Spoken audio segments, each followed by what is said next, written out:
Bonsoir, professeur Mortiguier. Bonsoir, Olivier. Je suis bien heureux de vous retrouver, puisque nous avons déjà fait un chapitre premier sur Flaubert et la franc-maçonnerie. Et aujourd'hui, nous nous retrouvons, car il y a eu un événement à Rouen, l'explosion d'une raffinerie de pétrole, qui s'appelle Lubrizol, et c'est ce qui nous permet de nous réunir ce soir pour en discuter. Oui, en effet. Et donc nous allons parler de la question politique autour de cet événement, parce que au-delà de la catastrophe écologique, il y a une question politique qui se met en place. Donc on retrouve effectivement la question de Gustave Flaubert, puisque on s'aperçoit en analysant la question du pétrole à Rouen qu'il y a une similitude entre les débuts du pétrole en France, donc la Luciline, et ce qui s'est passé à Rouen il y a peu de temps via Lubrizol. Oui, en effet, cette comparaison que vous faites est fort justifiée. Et de façon plus générale, comme vous savez que je suis professeur de philo que j'ai été, je dirais que cela confirme cette phrase latine du philosophe allemand Schopenhauer, que l'histoire, c'est la même chose, mais autrement. Voilà. Et adem sed aliter, voyez. Et vous verrez en effet que, bien que ce soit dans des époques différentes, dans une époque différente, nous retrouvons les mêmes ingrédients, si je puis dire, tant dans la situation que dans le comportement des personnages. Tout à fait. Et donc, l'œuvre de Flaubert, qui est évidemment liée à des circonstances de son époque, ne peut pas être seulement comprise du point de vue qu'on pourrait dire strictement historique, mais disons comme la perception, disons un peu au-dessus du temps vécu, d'une structure, peut-on dire, qui est toujours présente, je ne dis pas omniprésente, mais toujours sans cesse renouvelée, et que le propre d'un écrivain, c'est précisément de sentir cette chose et aussi d'essayer de sortir l'humanité de ces secousses du temps pour arriver à une forme d'art pour l'art que nous examinerons. Et cette idée, disons, de sortir l'humanité de l'océan du temps, si je puis dire, qui est l'œuvre de sympathie, de compassion d'un bon auteur, vous voyez, est illustrée par Flaubert. Et aujourd'hui même, nous pouvons, si je puis dire, transposer ce qu'a dit Flaubert aujourd'hui, de la même façon qu'une mélodie musicale, même transposée, disons, maintient son identité, voyez-vous. C'est la force, c'est pour ça que cette force artistique de Flaubert nous permet de comprendre peut-être mieux que des récits historiques trop circonstanciés, voyez-vous, la signification des événements que nous voyons. Alors, donc, je rebondis sur ce que vous venez de dire, en parlant effectivement de cette période où Flaubert rentre en conflit avec la municipalité de Rouen par rapport à la mort de Louis Bouilhet. Alors, il est fondamentalement désagréable à travers une lettre au conseil municipal de la ville de Rouen.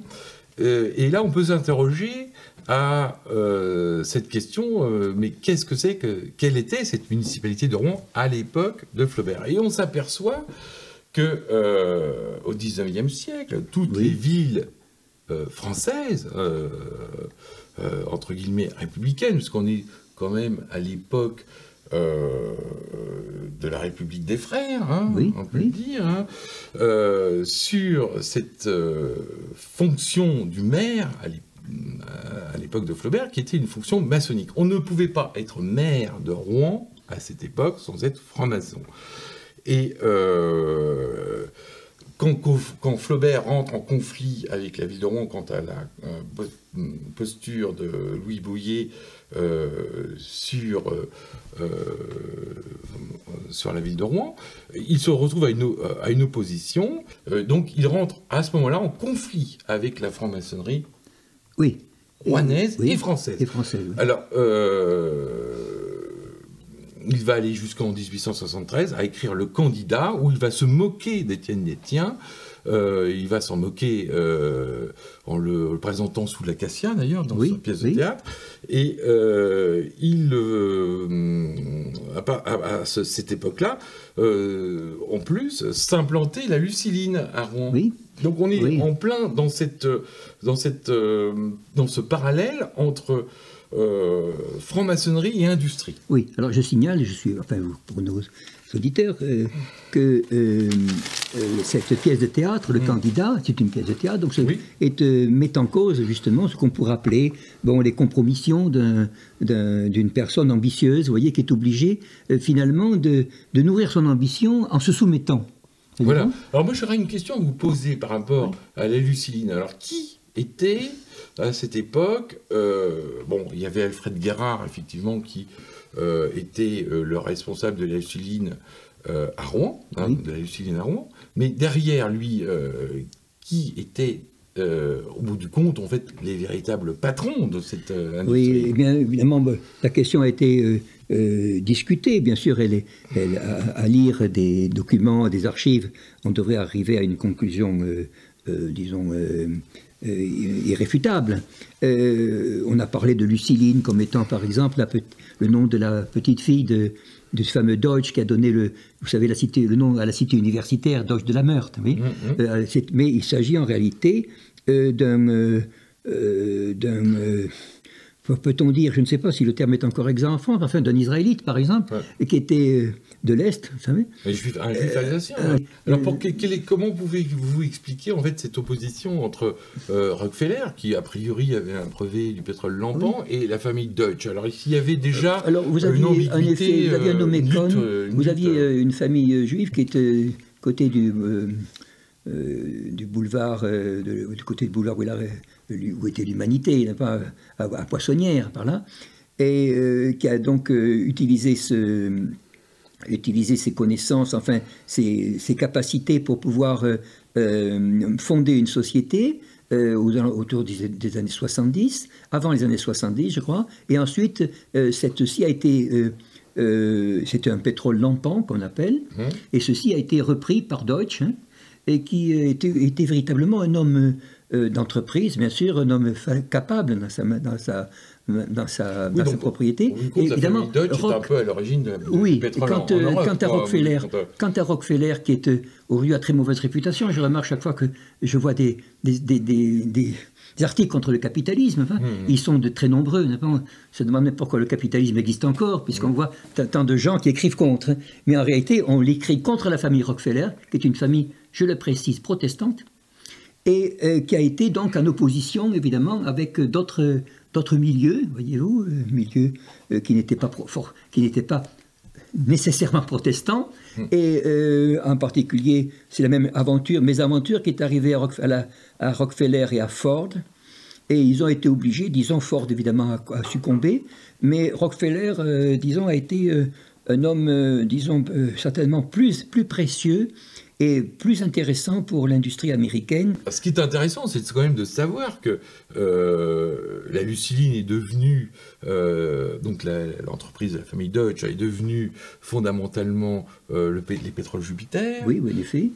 Ensuite, à travers un certain nombre de démarches financières, c'est devenu la Shell. Oui. Et c'est aujourd'hui, la Luciline, aujourd'hui, c'est Total. Oui, alors bien sûr, j'ai connu à un moment donné tout ce qu'on disait sur Total. On avait en France même un certain nationalisme autour de Total, qui n'était pas injustifié, inexact, disons, mais il est certain que la Shell a elle-même, disons, rencontré des adversaires sérieux dans le monde financier. Que je ne préciserai pas parce qu'évidemment il est toujours un peu difficile et délicat dans le monde d'aujourd'hui de dire qui tient les rênes du cheval, n'est-ce pas? La personne se demande simplement comment elle pourra sortir du carrosse, c'est tout. Mais pour ce qui touche à Flaubert, parce que nos auditeurs ne peuvent pas remarquer qu'est-ce qui affecte, disons, la réputation de Flaubert dans cette affaire, c'est que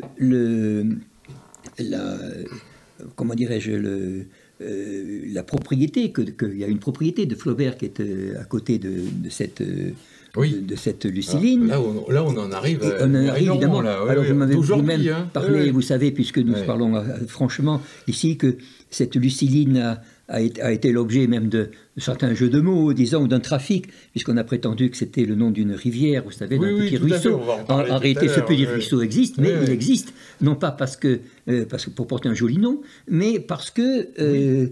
je reviendrai sur le lustiline, c'est comme gasoline, etc. Oui, oui. C'est une désinence, si je puis dire, qu'on ajoutait au... C'est une manière de rendre hommage au pétrole Jupiter. Voilà. On peut se poser la question de cet accident d'avion qui est arrivé au PDG de Total, revenant de Moscou, et tout d'un coup se retrouvant avec un camion à travers le choix. Et là, on va se retrouver à cette question de Lubrizol. Alors, on va parler de la ville de Rouen aujourd'hui. Alors, la ville de Rouen aujourd'hui, bon, c'est une ville socialiste. Il faut savoir que le PDG de Total a quand même été désigné par François Hollande. Hein,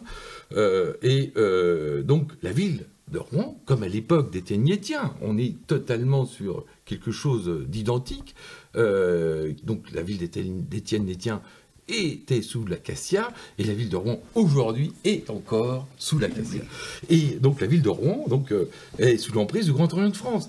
Elle fonctionne comme toutes les villes socialistes d'ailleurs. Hein, oui, bien sûr. D'ailleurs, celui qui va nous éclairer sur le fonctionnement bien huilé de cette franc-maçonnerie de gauche, hein, c'est Gérard d'Allongeville, ancien maire socialiste d'Hénin-Beaumont, hein, qui nous l'a bien expliqué dans son ouvrage Rose Mafia. Hein. Évidemment. Oui, oui. Alors, dans ces entreprises de BTP, où s'organisent les deals, vous le racontez très, très clairement, les deals, ça se passe dans des loges maçonniques. Hein. Vous évoquez d'ailleurs votre entrée à vous, en franc-maçonnerie, on vous a à peine laissé le choix. Hein. Voilà, t'es élu, t'es dans le Pas-de-Calais, t'es maire d'Hénin-Beaumont, qui est la 5e ville du Pas-de-Calais, ben, tu vas rentrer en franc-maçonnerie. Voilà, alors vous dites, chacun a une fonction dans les loges qui peut en intéresser un autre. L'un est entrepreneur dans le bâtiment, l'autre donneur d'ordre, maître d'ouvrage, un autre est maire, directeur de société d'économie mixte, un autre est architecte, rien n'est laissé au hasard, tous les maillons sont présents pour ne pas rater un marché, une candidature, un appel d'offres. Vous expliquez que c'est là qu'on dit, bon ben la crèche que je dois construire l'année prochaine,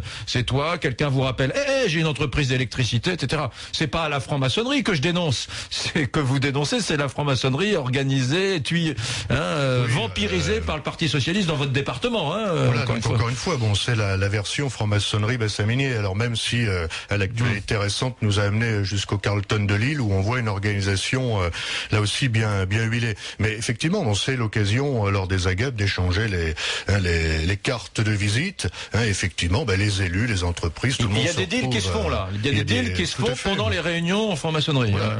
Et en dehors des commissions officielles d'appel d'offres, hein, je l'explique très clairement comment les choses peuvent s'organiser. C'est-à-dire qu'on passe en marge, à la marge, à côté des processus officiels, légaux, obligatoires à côté du cadre légal, tout à fait. On s'organise une fois que le receveur et toutes les représentants de la répression des fraudes ne sont plus présents à la réunion. Effectivement, les choses s'organisent de cette façon. Donc en amont, à travers une entente, ou en aval, effectivement, lorsqu'il s'agit de peaufiner un appel d'offres, on demande au directeur des services techniques, au directeur général.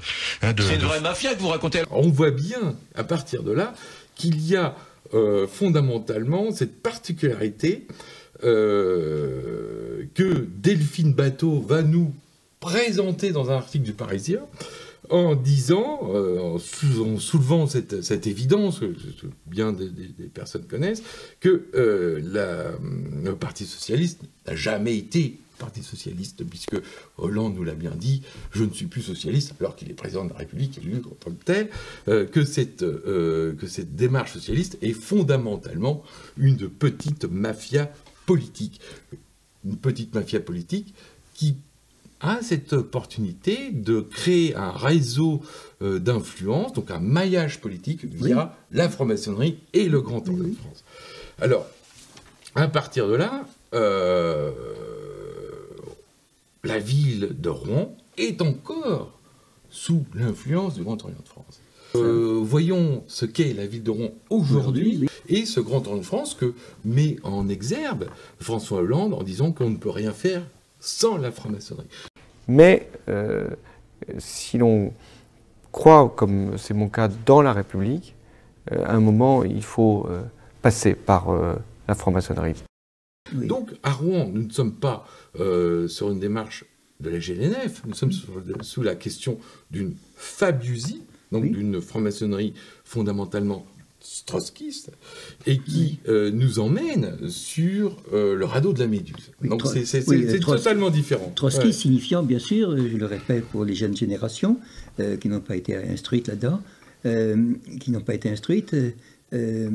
c'est une doctrine de la révolution permanente, vous voyez. Voilà, on est dedans. Oui. Et à Rouen, donc, il faut savoir qu'Yvan Robert est énarque, promotion Voltaire avec François Hollande, hein, et il est donc totalement dans la ligne politique de François Hollande, et quand il dit qu'il ne peut rien faire sans la franc-maçonnerie, il parle non pas de la Grande Loge nationale française, oui, mais il parle du bien sûr du Grand Orient de voilà. France, la GOF. D'ailleurs, si on regarde autour de lui, on s'aperçoit que tous ses conseillers municipaux sont associés à son atelier, hein, et que son successeur, qui tout d'un coup, alors qu'il était fondamentalement président de la région Seine-Normande, désigné par Fabius, se retrouve aujourd'hui fondamentalement le successeur de François Hollande, non pas parce qu'il fait partie du Parti Socialiste, parce qu'il ne fait plus partie du Parti Socialiste maintenant, mais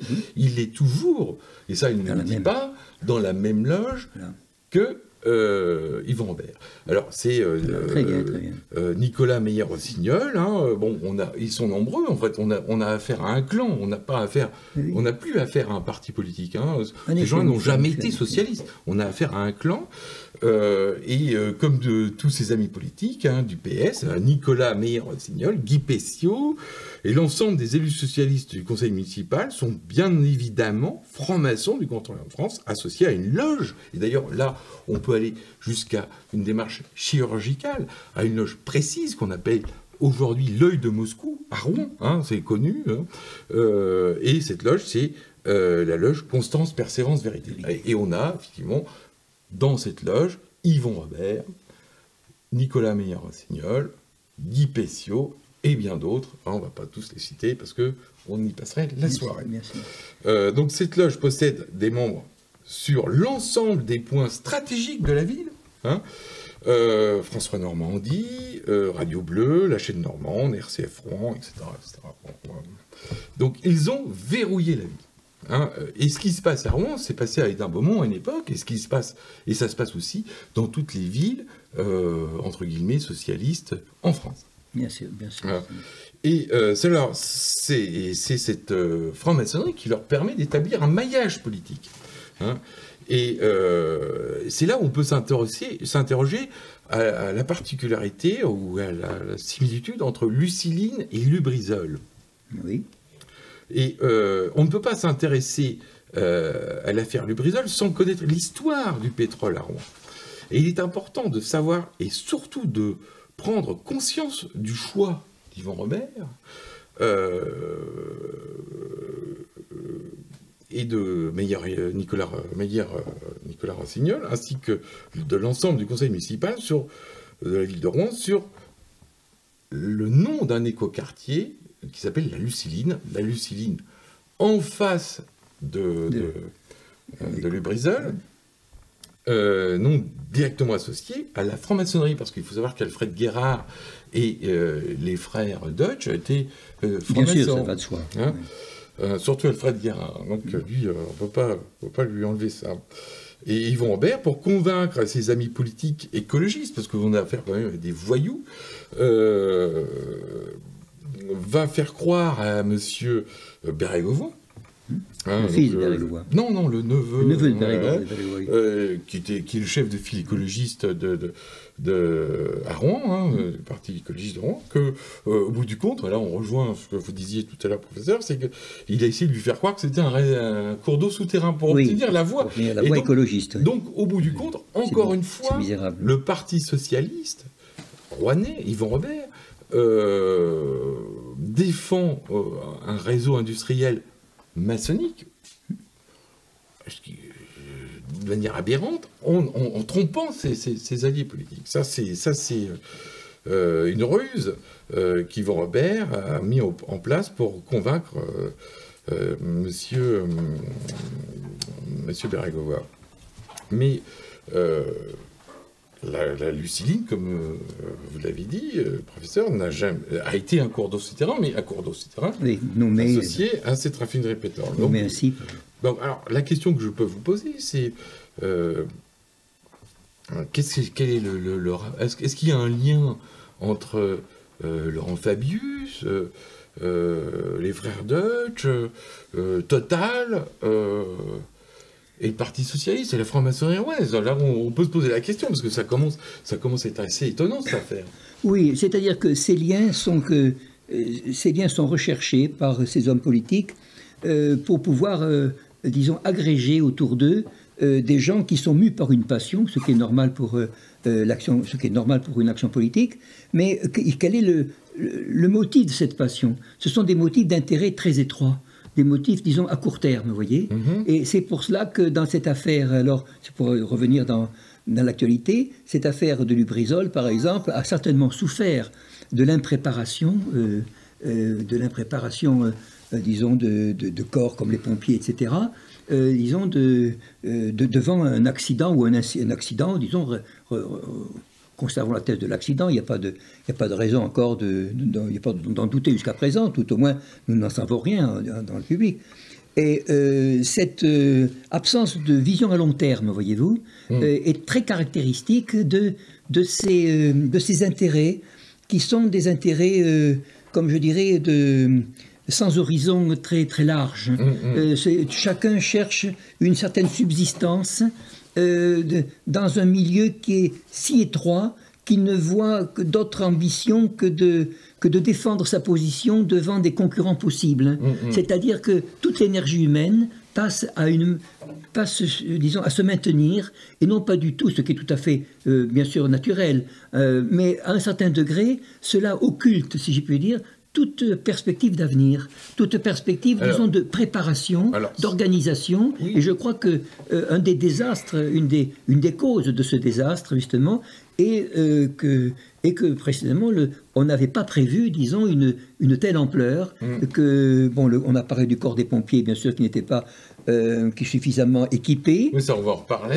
Mais disons que justement, c'est un de ces traits que Flaubert, justement, a dans son œuvre posthume, un an après sa mort, qui s'appelle Bouvard et Pécuchet, décrit, voyez-vous. Alors ça, là, nous le reverrons. Je vous réserve la surprise, bien sûr, de la première phrase de Bouvard et Pécuchet. On peut rebondir sur la question de Bouvard et Pécuchet, parce que il y a à Rouen, donc c'est Nicolas Meyer-Rossignol, donc le bras droit d'Yvon Robert, qui est aujourd'hui le candidat de la loge Constance Persévérance Vérité, on va dire, non pas le candidat du Parti Socialiste, puisque de toute façon il ne l'est plus, a monté, donc à l'époque où il était président de la région, la fondation Gustave Flaubert. Cette fondation Gustave Flaubert était absolument excellente, parce que c'est une fondation maçonnique, fondamentalement, puisque nous avons à l'époque de la création de cette fondation, le président de la fac à l'époque, un turc socialiste franc-maçon du canton de France, dont j'ai oublié le nom. Nous avons aussi le patron de la Bred, donc fondamentalement une banque maçonnique. Et nous avons aussi, on va continuer, la Matmut, la Matmut, donc fondamentalement la Matmut, voilà, nous n'allons pas remettre recul sur l'affaire, mais bon, on y est. Et aujourd'hui, donc la mission de la Fondation Gustave Flaubert, c'est d'apporter aux petites gens la connaissance. Donc voilà, donc ça c'est une particularité qu'on peut associer à ce monsieur-là qui veut reprendre la ville de Rouen, qui s'appelle Nicolas Meyer-Rossignol, qui fait partie de la loge Constance Persévérance Vérité, donc la loge du maire de Rouen.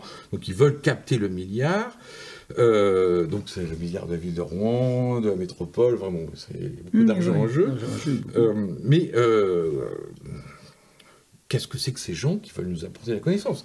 Quelle connaissance? Bon, à part l'humour que j'ai mis en place sur la question, mais comment des individus qui mentent à leurs alliés politiques, en leur faisant prendre des vessies pour des lanternes peuvent-ils faire rayonner la connaissance, y compris à Perpignan, parce que Jean-Robert Agache est venu à Perpignan pour apporter la connaissance. Hein, on est fondamentalement aujourd'hui à Perpignan, et ces gens-là ont le culot de venir un peu partout. Le Grand Orient de France a de l'influence, et vont nous donner des leçons, à nous les petites gens, mais alors qu'ils sont en train de mener aujourd'hui la ville de Rouen au bord du gouffre. Hein.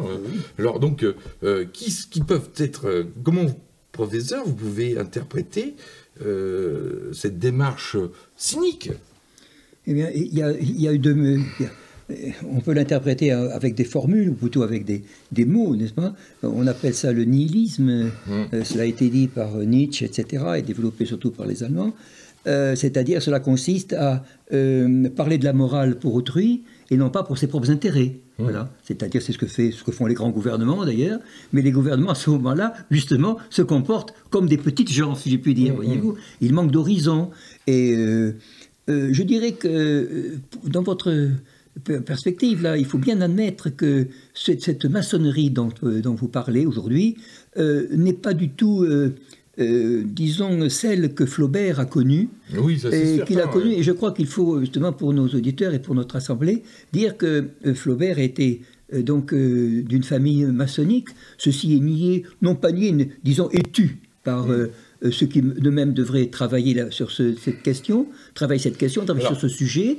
Vous voyez, et vous l'avez vous-même dit, que la grande différence entre la maçonnerie du siècle, du grand siècle, enfin, de maçonnerie, c'est-à-dire le grand siècle, je me permets de me tourner vers le drapeau français, qui est évidemment une initiation maçonnique, évidemment. Oui, c'est un dodécaèdre, on va dire. Hein. Qui n'est pas du tout, je me permets de le dire, qui n'est pas du tout, mes amis de l'école des Chartes, j'en ai connu nombreux, puisque j'ai préparé, disons, l'école normale avec mes camarades de l'école des Chartes à Henri IV, m'ont tous assuré que la thèse qui était dans l'enseignement autrefois, qu'il s'agit du drapeau français comme d'une alliance entre les couleurs de la ville de Paris et le drapeau blanc de la monarchie, n'a jamais existé, puisqu'il n'y a jamais eu, sous l'Ancien Régime, de drapeau national. Il n'y avait que des drapeaux des fanions de régiment. Maintenant, c'est vrai, il est vrai que les Stuarts... Jacques II de Stuart, entre autres, était habillé souvent en bleu, en blanc, là, en rouge et en or. Justement, cette famille des Stuart, de bleu, comme cela, au nord, des Écossais, vous l'avez d'ailleurs retrouvé dans la photographie que vous avez de Flaubert. Oui, tout à fait, elle est là, que vous avez donc bien exposée. Cette maçonnerie des Stuarts, qui était une maçonnerie catholique, a été justement très différente de celle dont on nous parle aujourd'hui. Et bien sûr, je suis obligé de reprendre quelque chose qui semble être évident, mais qui ne l'est pas. On dit que la maçonnerie, par exemple, est née soit en 1717, soit dans les constitutions du pasteur méridional, comme disait le comte Gobineau, Anderson, qui était le pasteur. Et alors, des aiguilliers, du physicien des aiguilliers. En réalité, non, il faut faire remonter cette maçonnerie. On dit en général, d'après les recherches récentistes, dont je suis évidemment, mais enfin je ne vais pas parler de moi, on fait le remonter vers 1598 et autres, voyez-vous. Il s'agit là disons, d'une concrétion ou d'un agrégat, si je puis dire, de traditions anciennes, ou très anciennes, disons, de traditions antérieures, par exemple de mystère ou de connaissances. Disons que Flaubert a eu dans sa jeunesse, vous avez montré le portrait où il est en ce qu'on appelle d'enfant, c'est-à-dire dans les bas degrés, qu'on appelle Lao, c'est le bas, et Ton, c'est le ton, et qui aurait donné le nom de Louveteau par une transformation. Hein. Donc là, je rebondis, parce que on reste toujours dans cette histoire de fondation Gustave Flaubert, et on a, au sein de la fondation Gustave Flaubert, une personne qui n'est pas associée au Grand Orient de France, paradoxalement, mais en même temps qui est conseiller scientifique, un universitaire, qui nie l'appartenance de Flaubert à la franc-maçonnerie en signifiant qu'il n'y a aucune preuve. Et donc, il n'a pas vu ce tableau de Lawton. Alors, alors moi, je me pose la question, qui sont ces gens qui nous racontent des fables? Parce que, au bout du compte, oui, la franc-maçonnerie tient la ville de Rouen, mais au bout du compte, les conseillers scientifiques qu'ils ont sont un peu des gens, comment on pourrait dire, soumis, au bout du compte. Oui, hein, mais permettez-moi, mon cher, de vous dire que dans l'enseignement, par exemple, d'aujourd'hui, même d'hier, mais surtout d'aujourd'hui, vous n'entendez pas dire que, par exemple, des gens comme Chateaubriand, Lamartine, Victor Hugo, Nerval, etc., ont été des maçons. Voilà, et Baudelaire. Alors pourquoi ne le dit-on pas, alors que l'on célèbre partout cette maçonnerie comme ayant accompagné, disons, cet éclairement des nations? On devrait au contraire, justement, dire, voyez que les grands hommes que nous avons produits, c'est que justement, ces grands hommes qu'ils ont produits font apparaître la maçonnerie d'aujourd'hui comme étant des nains par rapport à des géants. Voilà. Voyez-vous, c'est-à-dire que la question. Est-ce que vous voyez la différence? Alors, par exemple, la grande différence, c'est qu'aujourd'hui, par exemple, pour dire les choses simplement, quelqu'un, par exemple, gagne un camarade dans l'industrie ou autre, dit voilà, si tu étais maçon, tu pourrais avoir des connaissances, tu pourrais avoir des camarades, etc. Il adhère. Mais à l'époque de ces grands hommes dont nous parlons, la maçonnerie était une affaire, si je puis dire, d'héritage familial. C'était en fait le nom d'une corporation, si je puis dire, mais à l'époque moderne. Oui. Et alors, par exemple, un homme, vous avez très bien marqué dans votre œuvre, je le dis parce que le public ne le sait pas suffisamment, c'est que vous avez dit dans votre œuvre que la plupart, en effet, de ces grands hommes que nous citons, que ce soit Baudelaire avec son beau-père, le général Hopi, etc., que ce soit d'autres gens, sont en général des enfants ou de chirurgiens militaires, voyez-vous, ou de personnalités militaires. Tout à fait. Et qui ont gagné souvent leur grade ou leur, disons, dans des loges, etc., qui se réunissaient sur les champs de bataille, etc. Alors là, c'est très important. Oui. Alors là, on touche le fond du problème, parce que au bout du compte, ces gens qui sont effectivement associés à cette loge qui s'appelle l'œil de Moscou, donc la loge Constance, Persévérance, Vérité, et qui sont fondamentalement, a priori, humanistes, hein, parce que ils vont nous sauver, ils vont nous apporter la connaissance, non même pas alors qu'ils ont eu le pouvoir, parce que le pouvoir total, c'est-à-dire qu'ils ont eu la région, ils ont eu le conseil général, ils ont eu la mairie de Rouen, les mairies de la vallée du Cailly, et au plus la fédération des mairies. Ils ont eu toute cette possibilité de gérer la catastrophe de Lubrizol. Et pourtant, les pompiers qui sont venus sauver les Rouennais de la catastrophe n'étaient même pas équipés d'un masque. Très rapidement, lors du transit, on se rend compte que ça va être une intervention qui est hors norme, un panache de fumée gigantesque, des flammes de plus de 20 mètres. Et c'est à ce moment-là qu'on se dit que ça va vraiment pas être une intervention classique. Il fait partie des premiers à pénétrer au plus près du brasier, avec pour seule protection respiratoire, selon lui, un masque en papier. Oui, mais c'est ce qu'on appelle... Contre un péril chimique quand même assez grave, parce qu'on est sur un système Seveso niveau au plus haut. Mais qu'est-ce que ces gens francs-maçons, soi-disant, parce qu'on n'a pas affaire à des francs-maçons, a priori on a affaire à des crétins, ne se sont même pas donné la peine de mettre en place une surveillance de la catastrophe imminente, puisqu'elle est arrivée, de la prise en charge des pompiers, parce qu'ils étaient quand même 200 à vouloir éteindre l'incendie, mais sans équipement, sur un concept Seveso. Mais qui sont ces gens? Parce que, mon cher Olivier, c'est que la grande différence, c'est entre l'ancienne maçonnerie, si je puis dire, était une maçonnerie d'éducation, voyez-vous, tandis que là, c'est une maçonnerie de recrutement. C'est très différent. C'est-à-dire que pour les uns, au temps de Flaubert, vous aviez des maçons, bien sûr vous avez des gens opportunistes comme vous avez des gens opportunistes dans les églises, partout, cela dépend, disons, du niveau de la personnalité. Mais aujourd'hui, on est maçon par un intérêt à court terme.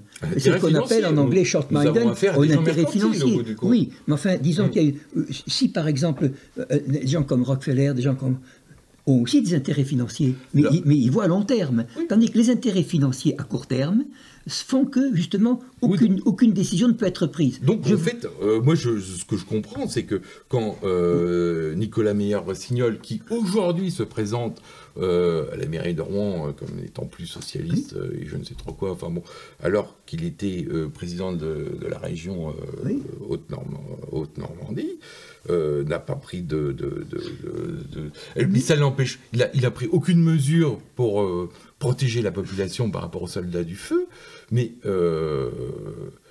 au bout du compte, aujourd'hui, il nous présente des solutions, il faut faire ci, il faut faire comme ça, machin truc. Écoutez, c'est quand même, on a quand même affaire à des gens dangereux.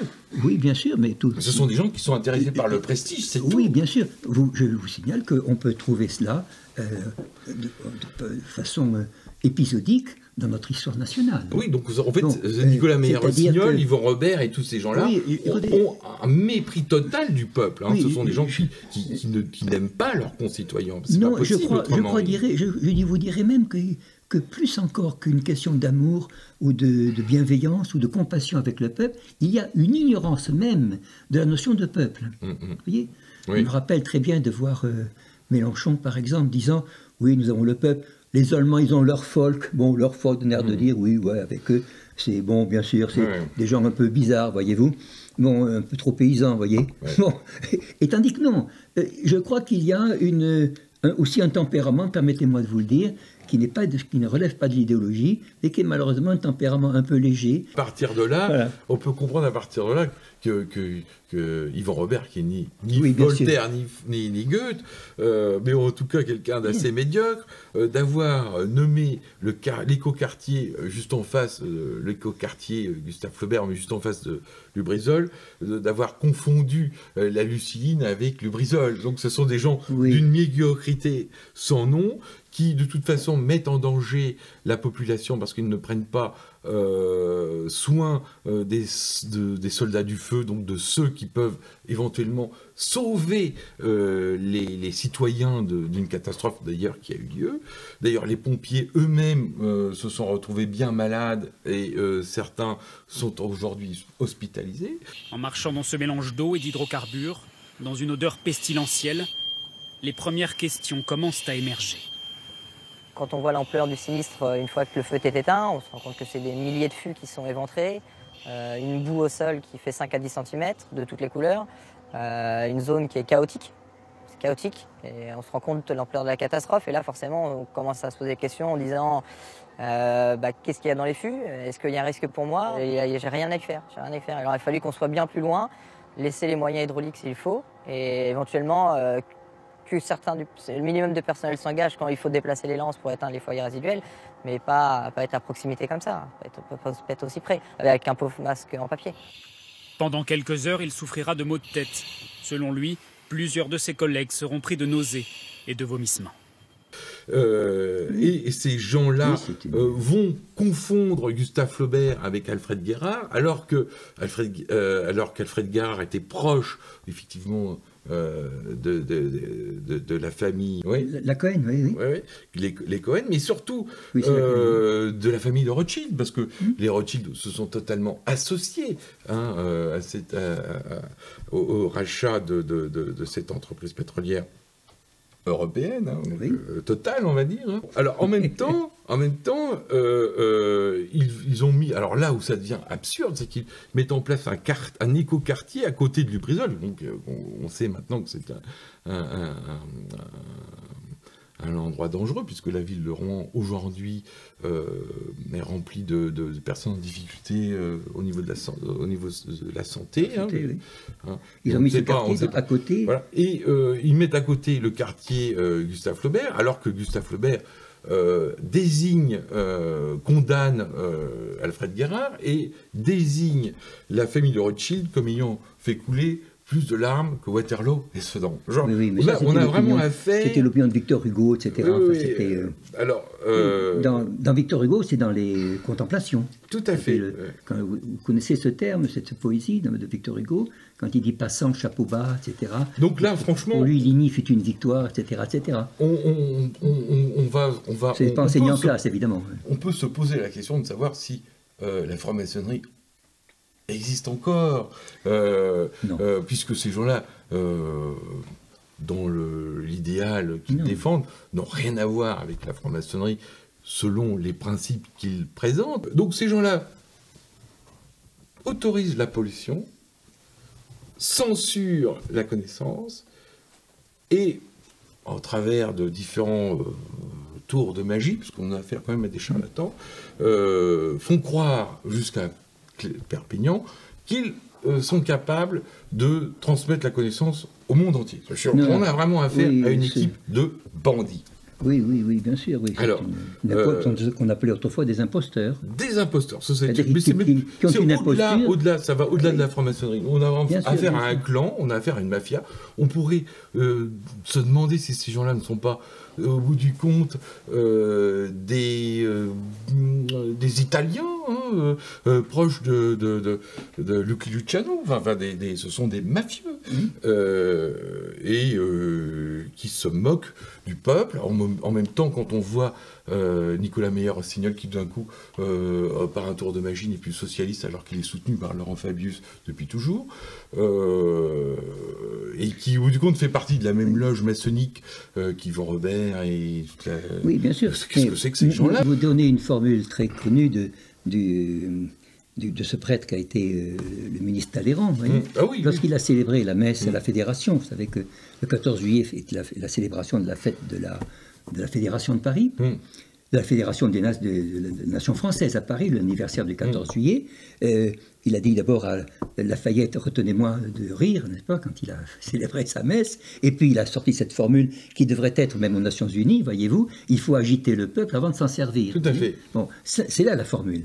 Et alors, justement, c'est-à-dire qu'ils ne sont des gens qui ne peuvent commander, non pas par leur propre autorité, c'est-à-dire par leur génie, mais qui veulent être au pouvoir, disons, en utilisant la réaction contre un désordre. C'est-à-dire ils sont contre la réaction, ils sont contre, disons, le conservatisme, mais en réalité, quand vous demandez leur programme nouveau, il n'y en a pas. Ils sont simplement nouveaux, c'est-à-dire que par le rejet qu'ils ont des choses. Oui, alors ça c'est très intéressant. Ils ne sont pas constructeurs. Ils ne sont pas constructeurs. Dans d'autres pays où je vais, par exemple, j'ai en Iran, j'ai souvent connu cela. Je connaissais l'Iran sous le Shah, mais enfin ça c'était en France, mais j'ai connu aussi après la Révolution. Bon, bien sûr, je ne veux pas insister sur la notion de la Révolution iranienne, mais disons qu'il y a là-bas dans ces pays une sorte de l'évocation, par exemple, des ancêtres, l'évocation des poèmes héroïques ou épiques, voyez, comme le Shahnameh, le Livre des Rois, etc., est encore présent dans les classes, voyez-vous, et il est chanté même par des gens, par des chanteurs publics, voyez-vous. C'est-à-dire que aujourd'hui, comme dans la littérature qu'on appelle postmoderne, on ne peut s'imposer qu'à la condition de décrier autrui, ou d'obscurcir autrui. Là, vous tendez la perche. Et la lumière vient non pas du tout de ce que l'on propose, mais de ce qu'on essaie, de ce qu'on critique, de gens que la personne à qui vous adressez ne connaîtront jamais. Voilà. Ces gens-là ne connaîtront jamais. Alors, j'ai une de mes amies, d'origine un peu... On m'a dit, je crois pas, peut-être croate, c'est très anciennement, mais j'ai donc une consoeur croate, pas de loge, mais une consoeur croate, qui me dit, dans une ville que je ne nommerai pas, elle me dit, il y a le professeur, n'est-ce pas, qui croit que Boston est sur le Pacifique, voyez-vous. Bon, alors évidemment, pourquoi croit-il que Boston est sur le Pacifique? Parce qu'en réalité, il n'a pas fait ses études pour pouvoir apprendre quelque chose, mais il a fait des études pour pouvoir acquérir quelque chose, c'est-à-dire acquérir une position, voyez-vous, en marchant non pas sur autrui seulement, mais sur ses propres intérêts. C'est-à-dire que sur une destruction de sa propre personnalité. Tout à fait. Et là, on est fondamentalement... Et c'est la raison... alors, autrefois, la maçonnerie a été, comme on veut ou non, aristocratique. Vous avez vous-même dit que, par exemple, Louis XV a utilisé la maçonnerie, voyez-vous. Bon, contre la maçonnerie anglaise, il a voulu faire une maçonnerie à la française, voyez-vous. On sait très bien que, non pas Marie-Antoinette n'a jamais été certainement que Louis XVI l'était, enfin je prends la responsabilité de le dire, mais je me rappelle très bien qu'ils ont été eux-mêmes déçus par la médiocrité quand même de gens qu'ils avaient acceptés au départ. Et je me rappelle d'une lettre française de Marie-Antoinette que sa mère appelait princesse allemande, ne rougissait pas d'être une princesse allemande jusque dans les gaucheries, c'était la formule de Maria Teresa, et elle a dit ceci, c'est que méfiez-vous là-bas de toute association de francs-maçons, écrit-elle à son frère Léopold II. C'est par ce biais, en français, que tous les monstres d'ici comptent arriver partout au même but. Oui, Ô Dieu, préserve ma patrie et vous-même de tels malheurs. Est-ce que vous pensez que dans les instituts aujourd'hui, dans les classes de Cagnes que j'ai connues, on donne ce texte-là? Eh bien non. Bah pourquoi? Un texte français d'ailleurs, voyez-vous. Non, on dit oui, elle était... Oui, je vais vous permettre... Est-ce que vous me permettez une anecdote sur le 14 juillet? Allez-y, parce que là, vous m'avez tendu la perche. Alors le 14 juillet, j'avais un ami qui est mort, et l'avantage d'avoir un ami mort, c'est qu'on peut le citer, disons, sans avoir de problème, sans lui causer de problème. C'est le grand avantage de la mort, voyez-vous. C'est pour ça que... Et il m'avait dit, au moment du bicentenaire de la Révolution, qu'il avait trouvé un livre de raison. On appelle livre de raison, puisque le mot ratio signifie le calcul, dans l'ancien français, les livres de compte d'un commerçant, c'est-à-dire d'un artisan du faubourg Saint-Antoine. Sur ce livre de compte du 14 juillet est marqué ceci. « Et reçu l'argent pour la démolition de la Bastille, attend encore les ouvriers. » Alors aussitôt, il m'a dit, il suffit que je cite ce livre-là, ce texte-là, pour faire tomber toutes les cérémonies de commémoration. Bon, ce camarade était directeur, je peux le dire, d'un grand musée de Paris, bon, Jean. Et je me rappelle, ces gens-là, voyez-vous, monsieur, étaient, cher Olivier, chers amis, et faisaient partie, dans mon lycée, de personnalités, de professeurs qui étaient de l'extrême gauche, enfin, sympathisants communistes, etc. Le communisme représentait quand même une certaine structure, voyez-vous, de pensée, d'équilibre, tout ça, il faut le dire, hein. Surtout aujourd'hui où il n'y a rien. Et au bout d'1 mois qu'ils avaient commencé la préparation de l'école des chartes, ils venaient nous voir dans l'autre cours, où nous étions nous les cagneux, les préparations, et ils disent « Tout ce que vous apprenez est faux ». Oui, alors là, vous voyez, tout ce que vous apprenez est faux. Non, mais là, vous m'emmenez, professeur, sur cette évidence de la question de l'école normale et sur la franc-maçonnerie liquidatrice de l'instruction publique. Oui, mais qu'elle prétend créer. Une forme de normalisation que Jules Ferry va mettre en place avec les éditions Hachette, puisque les éditions Hachette avaient le monopole de l'instruction publique contre les livres scolaires. Donc il y avait déjà, à l'époque de Jules Ferry, un engagement de cette destruction, parce que c'est ce que vous venez de dire, hein, oui, bien sûr. Tout est engagé sur la destruction. Et au bout du compte, aujourd'hui, il faut savoir que ce n'est plus effectivement Hachette qui a le monopole, mais un consortium de maisons d'édition associé à une loge rue Cadet qui s'appelle la loge Montmorency-Luxembourg. Donc là, on a à la loge Montmorency-Luxembourg toutes les maisons d'édition qui se partagent au bout du compte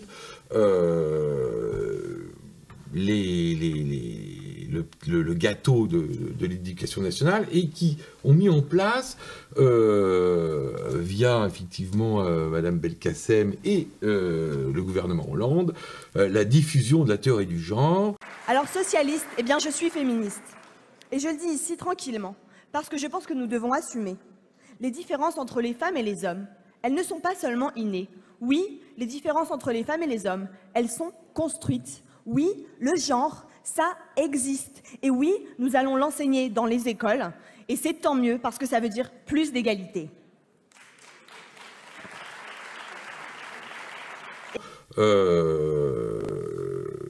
Donc, au bout du compte, ces gens utilisent en fait le réseau maçonnique pour faire croire aux enfants. Donc, on est sur une action criminelle de la part de faire croire aux enfants que la sexualité est facile, que les garçons peuvent être des femmes, les petites filles des hommes. Enfin, ils sont en train d'assassiner l'enfance. On est fondamentalement avec ces gens-là. D'ailleurs, l'une des campagnes de Nicolas Meyer-Rossignol à la région, alors qu'il était président de la région, donc c'était que tout le monde devait être à poil. Voilà. Donc ces gens-là sont en train via ce réseau, donc qui est un réseau puissant, puisqu'on ne peut pas éditer... oui, sans passer par le... Sans passer par là. Alors, il est évident que des individus qui mettent en danger la vie de leurs concitoyens, qui sont inaptes, on l'a vu avec le drame de Lubrizol, inaptes à quoi que ce soit, et qui sont incapables de transmettre la connaissance, parce que c'est pas en disant aux enfants, aux petits garçons que ce sont des hommes ou des filles, enfin, je ne sais pas, enfin, on est dans une confusion totale, on est dans la théorie du genre. Est-ce qu'il n'y a pas derrière tout cela, chez ces faussaires, hein, est-ce qu'on a, au bout du compte, affaire à des gens mercantiles qui veulent faire de l'argent au détriment de la nation, des enfants de la nation? Je vous dirais que ceux qui se servent de la franc-maçonnerie ou du prestige de la franc-maçonnerie, qui a été important dans le clergé même. N'oubliez pas que, pour les catholiques, par exemple, qui nous écoutent, les chrétiens, enfin, ou des personnes qui veulent, disons, sortir du marais, n'est pas pour, disons, marcher sur la rive, hein, quelle qu'elle soit,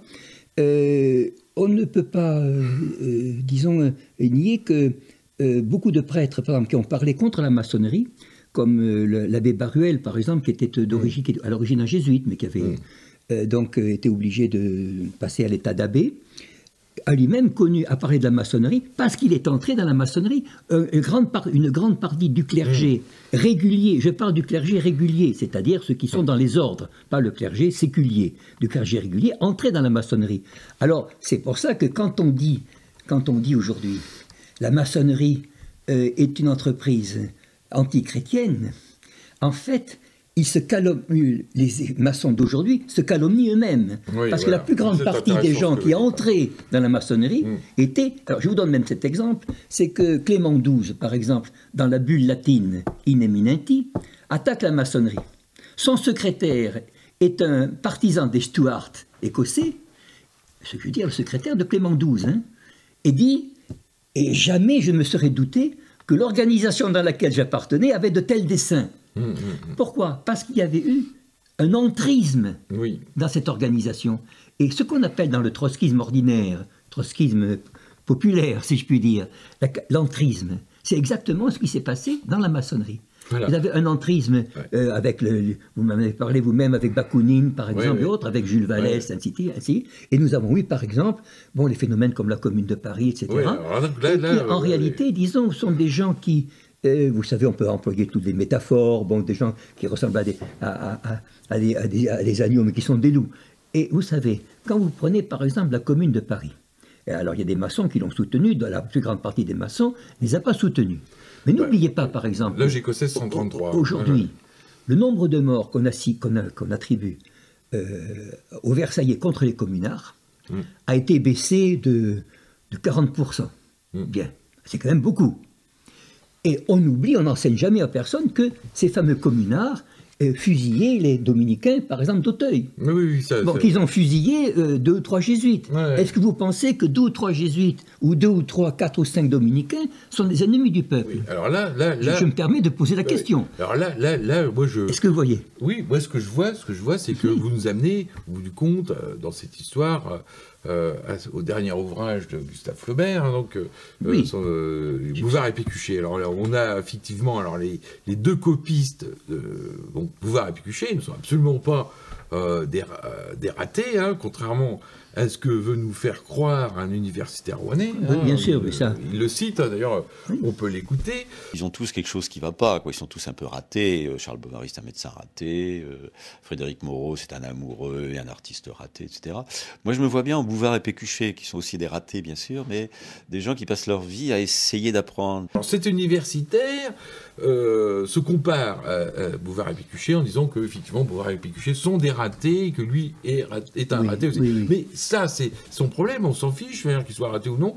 Mais par contre, sur le fond, Bouvard et Pécuchet ne sont pas des ratés, ce sont d'excellents copistes, ce sont des gens qui ont la maîtrise de leur métier. Alors, c'est là où je veux en venir sur la question, comment on peut interpréter cette histoire, cette première phrase de Bouvard et Pécuchet, comme il faisait une chaleur de 33 degrés, le boulevard Bourdon était absolument désert. Alors, c'est quoi ce Bourdon? Cette chaleur de 33 degrés, évidemment, cette chaleur de 33 degrés, tout le monde n'est pas comprend très bien ce que signifie le 33, hein, le 33. Ce boulevard Bourdon devient désert sous les 33 degrés.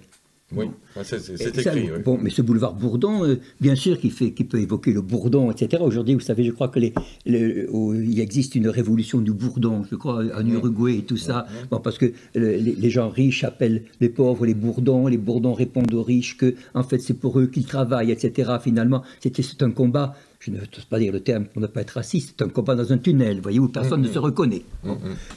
En fait, ce boulevard Bourdon porte évidemment le nom d'un colonel qui était maçon, qui est mort au 11e régiment, je crois, de cavalerie à Austerlitz. Voilà. Il avait été blessé 2 fois, été blessé à Olmütz, vous voyez.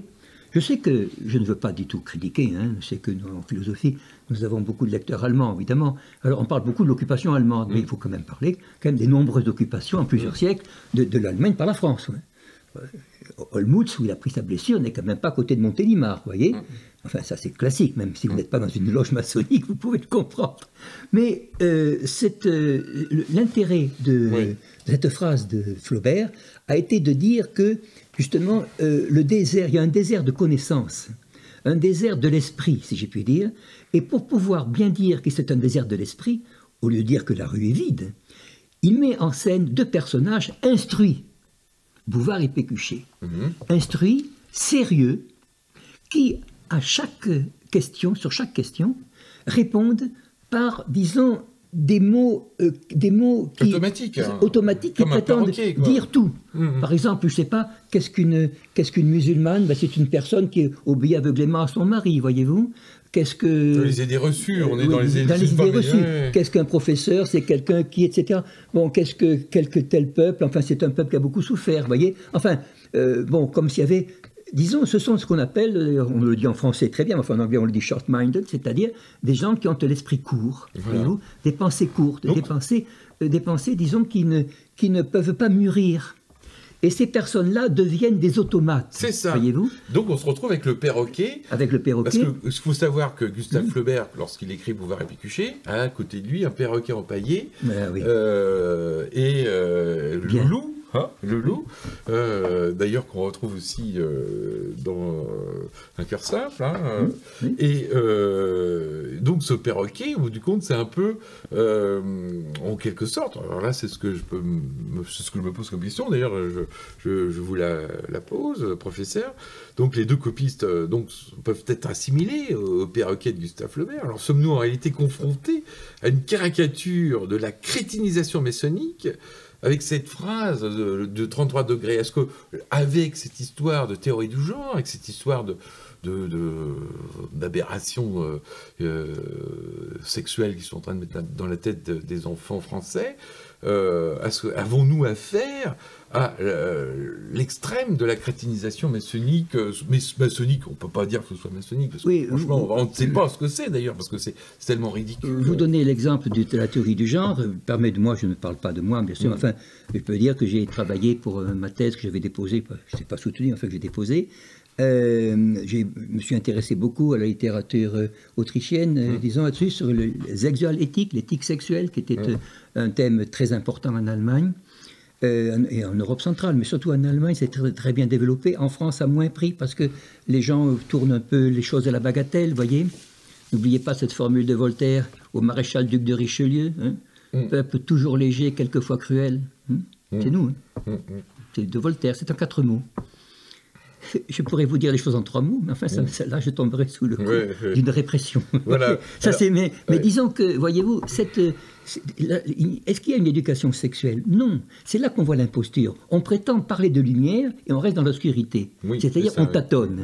C'est très bien de dire aux enfants, par exemple, de développer, disons, une connaissance sur la sexualité. Mais à condition d'abord que ceci soit en rapport avec leur âge. Voyez-vous, et non pas comme une jeune fille que je connais qui a 10 ans, qui en pleure en me disant une fille veut prendre mon fiancé. J'ai dit mais tu t'es fiancé depuis quand? Il dit ma maîtresse m'a choisi un fiancé, vous voyez. Bon, et alors j'ai dit bon, bien sûr j'ai grondé, et la mère m'a dit si tu la grondes trop, elle ira se plaindre au psychologue, vous voyez. Ah ben j'ai dit tiens, je ne savais pas que les Russes étaient déjà là. C'est-à-dire que je me suis dit, c'est du soviétisme, si vous voulez. C'est-à-dire que le commissaire politique, c'est le psychologue. Tout à fait. C'est-à-dire, on arrive tout à fait à cette chose-là, Et je crois qu'on donne une maturité trop grande pour pouvoir justement détruire toute réflexion et toute action rationnelle sur la sexualité. Alors, est-ce que vous voyez? Oui, je vois bien. Alors, et c'est ça, c'est très bien, c'est une précocité qui débouche en fait sur une, comment dire, une infécondité, voyez-vous, et qui elle-même évidemment entraînera évidemment disons, une certaine diminution des capacités mentale et physique de la population. C'est ça. Alors là, vous me tendez la perche, encore une fois. Alors peut-on envisager que le bourdon... peut-on envisager que le bourdon, dans Bouvard et Pécuchet, en tant qu'insecte pollinisateur de plantes rares, ne soit en fait qu'une manière, à travers cette phrase, d'uniformisation sociale de la c'est-à-dire, en réalité, disons, de dire que nos fausses lumières vont vers une infécondité. C'est vrai. Et alors, à ce moment-là, il y aurait un double sens, évidemment, sur Bourdon. Vous auriez Bourdon qui a vraiment existé, et vous avez ensuite le deuxième sens, évidemment, qui est autour du Bourdon. Ce double sens est finalement, disons, un jeu de l'imagination. Je dis bien de l'imagination, c'est pas un jeu de mots, un jeu de l'imagination qui est propre, disons, à l'écrivain, à l'écrivain philosophe. Ben, la philosophie, ça consiste à passer de la sensation à l'esprit à travers le moyen terme qui est l'imagination. Or, aujourd'hui, par ces éducations précoces, on diminue, et surtout par le danger. Vous voyez, ne dites pas dangerosité, mon Dieu, dirait-il toujours le danger de l'image. L'image tue la capacité de l'imagination. Extraordinaire. Est-ce que vous voyez? Donc, et ici, les lumières, si vous voyez, j'ai comme devant moi une lumière aveuglante, elle diminue la puissance de mes yeux, si elle est aveuglante. Et en réalité, voyez-vous, vous avez une fameuse formule du Moyen-Âge, disons, expliquer l'obscur par le plus obscur. Donc là, et c'est cela qu'on appelle les fausses lumières. C'est ça. Et donc, a priori, dans cette uniformisation que vous définissez, professeur, on ne peut être que confronté tôt ou tard à une situation économique catastrophique. Bien sûr. Qui est déjà là, d'ailleurs. Qui est déjà là. Nous avons les gilets jaunes, nous avons éventuellement, et là, on peut peut-être s'interroger à quelque chose d'un peu plus grave que la question des gilets jaunes, parce que cette histoire d'incendie du Brisol, je pense que quelques temps après, on a eu aussi un autre incendie, une autre catastrophe dans une autre usine chimique, et depuis, je me souviens, les premières démarches de manifestation de gilets jaunes, on s'est retrouvé qu'un immeuble qui a brûlé. Ensuite, on s'est retrouvé avec différentes églises, donc Notre-Dame de Paris, entre autres, qui a brûlé. Alors, est-ce que cette politique de faux maçons, d'escrocs mercantiles, donc de truands, on va dire, à travers la confusion sociale actuelle, donc générée par ces gens qui se revendiquent ou qui se cachent derrière la franc-maçonnerie, comme ce qui s'est passé à un moment, pourrait-on imaginer qu'il y ait une révolte sourde, l'hypothèse d'une démarche terroriste franco-française, c'est-à-dire d'une sorte de réaction française à une désagrégation, utilisant des moyens violents, c'est fort possible, et responsables de ces incendies. Est-ce qu'on va aujourd'hui, à cause de ces gens dangereux, tout droit vers un cataclysme qui pourrait ressembler à une guerre civile? Oui, en effet, c'est ce qui a été dit, c'est ce qui a été pressenti même par un homme célèbre qu'on appelle un prophète, mais enfin, je ne le dis pas, mais enfin, vous voyez qui c'est. C'est Jacques Attali. Il a dit qu'il fallait penser, qu'il fallait songer à un bouleversement à l'intérieur des institutions. Voilà. Et il a même dit, je cite Attali, donc... En même temps, Attali n'est pas forcément quelqu'un de sympathique. Non, mais un homme qui est quand même plus intelligent qu'on ne le croit. Oui. Vous voyez, ce qui est fort possible. Oui, c'est fort possible. Et disons que dans l'état où nous sommes, même quelqu'un d'antipathique, disons, peut nous aider, n'est-ce pas, puisque les gens si sympathiques que l'on voit sont tellement incapables, comprenez. Mais il a dit ceci que, bien sûr, il a des informations, et je crois que ce que vous décrivez peut ressembler à une partie de billard, c'est-à-dire vous poussez une boule en pousse une autre, et ensuite vous arrivez, voilà, il y a une boule en tout cas qui tombe. Et je crois du reste que vous savez la formule d'Auguste Comte, qui était un homme, il faut le dire bien superficiel, qui a fait la plus mauvaise classification de des sciences qu'on n'ait jamais vues, disait un de mes amis, un de mes professeurs de la Sorbonne, autrefois, René Poirier. Il a dit « savoir pour pouvoir, prévoir pour pouvoir ».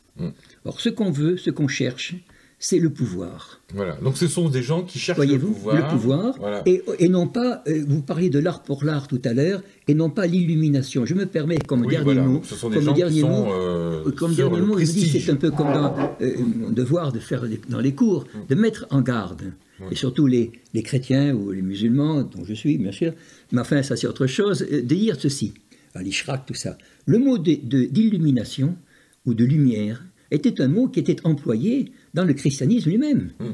C'est-à-dire qu'il y a la lumière, je suis la lumière du monde, etc. Et l'illumination est l'état de l'esprit qui a atteint un certain sommet. Vous allez me dire, évidemment, on parle de Saint Paul, je pense que c'est une chose un peu romancée, mais enfin qui a un sens. Il y a des romans qui sont plus vrais que des récits des anges de presse. Quand on dit, par exemple, qu'un homme a été... ils ont frappé d'illumination, oui, c'est parce qu'il atteint un certain niveau. Et ces lumières, d'ailleurs, il y a la lumen naturale, il y a la lumière naturelle, voyez, et puis il y a la lumière surnaturelle.